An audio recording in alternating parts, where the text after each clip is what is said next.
संत कृपाल नगर के कृपाल भवन के ऊपरी तल पर जब भैया जी ने अपना कार्यभार ग्रहण किया है तो संस्था के डायरेक्टर्स यहाँ पर मौजूद हैं। हमारे साथ जयपुर से आई सुधा गर्ग जी हैं जो डायरेक्टर हैं संस्था में। सुधा जी, बहुत स्वागत है आपका स्टे टुडे पर। Thank you.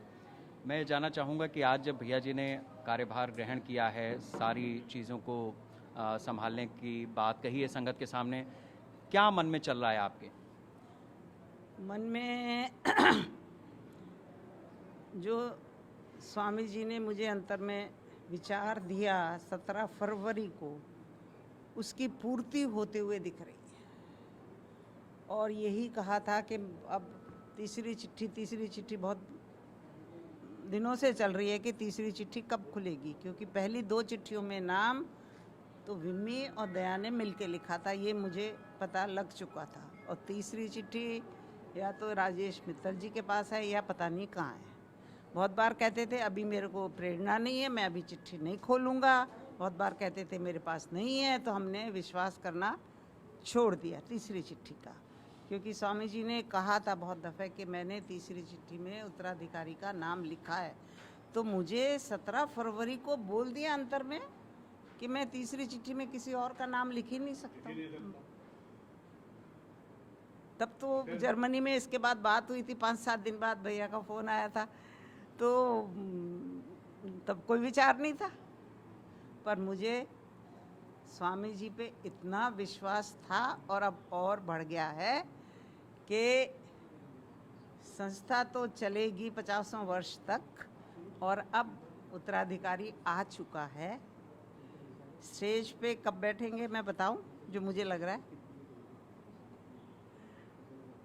18-19 सितंबर। चलिए, तो ये एक नई तारीख का भी यहाँ पर सुधा जी ने ऐलान किया है, लग रहा है जो मन में अंतर मन में आया है। सुधा जी, लेकिन एक चीज़ है सत्संगियों, देखिए हम लोग तो समाज के प्राणी हैं, तरह तरह के सवाल पूछते रहते हैं लोगों से, है ना। और जो लोग कहते हैं हमारा सत्संग तो लोगों के साथ ही चलता रहता है। तो मैं आपसे ये समझना चाहूँगा कि बहुत सारे लोग ये कह रहे थे कि जब स्वामी जी ने सन 2001 में भैया जी को उत्तराधिकारी बना दिया था, यहाँ पर बड़ा विशाल भंडारा हुआ था, उसके बाद जो डायरेक्टर्स हैं, जो लोग हैं, जो यहाँ पर स्वामी जी के रहते में काम देख रहे थे, उनके मन में 2 बातें कैसे हो गई, किस तरीके से उन्होंने ये सोच लिया कि नहीं, भैया जी के अलावा भी कोई हो सकता है। संत ने आखिर में वही बात कही कि जिसको संत बना दिया वो दोबारा तो होना नहीं। तो जब सामान्य मानवी को ये बात समझ में आ रही थी तो डायरेक्टर्स को क्यों नहीं आई? देखो, हर मनुष्य को काल कभी भी पकड़ लेता है। जब उसमें नेगेटिव थॉट्स आने शुरू हो जाते हैं तो काल उसको घेर लेता है, समझ आए। जब काल घेर लेता है तो वो तो ऐसी उठपटांग बातें बोलेगा। इसीलिए मेरा जितने डायरेक्टर्स हैं उनसे विचार कभी नहीं मिले। वो कहते थे ये तो पता नहीं क्या बातें बोलती है। अब मेरे तो जो अंतर में जो विचार आते थे, और मैं मानती हूँ कि वो विचार मेरे नहीं होते, वो स्वामी जी ही दिमाग में डालते हैं, वो ही मुझे बोलना पड़ता है मुँह से।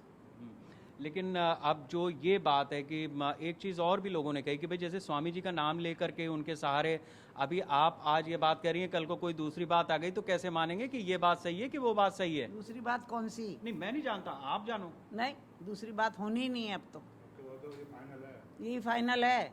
हाँ, पहले भी फाइनल था, अभी फाइनल है। फाइनल है, यही फाइनल है। यही फाइनल है। बाकी डायरेक्टर साथ दें या ना दें, समझ गए। वो तो अपने ही उसमें उलझे हुए हैं। अच्छा,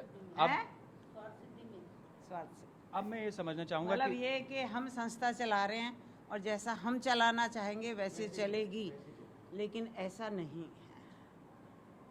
मैंने बहुत दफ़ा, क्योंकि मेरे को 4/12/2014 नीचे फाइल पड़ी है, जब विद्याराम आश्रम का हड़पना चाहता था और उसने एसडीएम पे अर्जी लगा दी थी कि मुझे आश्रम का भार सौंपा जाए, क्योंकि दया बहन जी ढंग से नहीं संभाल पा रही हैं।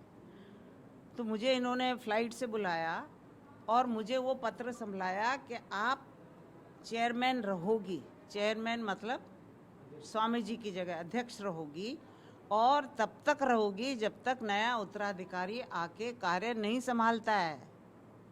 तो जब जब मुझे ज़रूरत पड़ी मैंने उस अपने उसके लिए उस पावर को मैंने यूज़ करा है। विजय भाई मैंने पावर यूज़ करी, उधर नेमीचंद जी पावर यूज़ करी,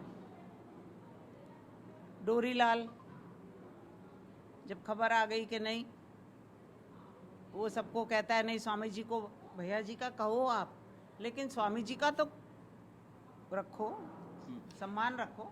ठीक है, अब मेरा आखिरी सवाल आपसे कि आज जो ये ऐतिहासिक मौका है, आप भी हैं, गेंदालाल जी भी हैं, आप लोगों ने लगातार चर्चा की है, डायरेक्टर्स की मीटिंग भी हुई बीते दिनों। अब यहाँ से किस तरह से आप आगे की चीज़ों को देख रही हैं? कैसे भैया जी का नेतृत्व आप लोगों को आगे बढ़ाने के लिए तत्पर होगा? जैसे स्वामी जी बड़े गुरु लोग जैसे प्रेरणा दे देंगे अंदर से वैसे होता रहेगा। तो किस किस तरह की गतिविधियों की उम्मीद है आपको? कैसे चलेंगी चीज़ें? कुछ सोचा होगा ना, मतलब योजना बनाती आई हैं आगे के लिए भी? अभी तो नहीं बनाई कुछ भी, अभी तो नहीं बनाई, अभी तो अब योजना बनाने का काम भी भैया जी के ऊपर है। नहीं, हमें जब भी अंतर में कुछ बोलेंगे हम इनको पास ऑन करेंगे। ये हाँ कहेंगे तो ठीक, और नहीं तो गड्ढे में जाएगी। ठीक है, वही करना चाहिए।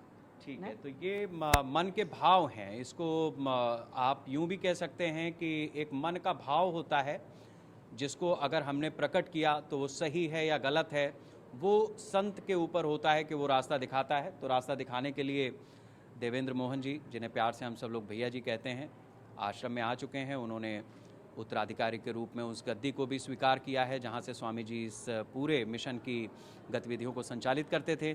अब आने वाले समय में जो डायरेक्टर्स यहाँ मौजूद हैं उनका कहना है कि जो भैया जी की आज्ञा होगी, जैसा वो कहेंगे उसी दिशा और मार्गदर्शन के साथ वो आगे बढ़ेंगे। ऐसे में तमाम सत्संगियों के लिए भी एक ख़ास मौका हो जाता है कि भैया जी एक बार फिर से उन सारी चीज़ों को लेकर अपना मार्गदर्शन देंगे और लोगों को उनका साथ मिलेगा।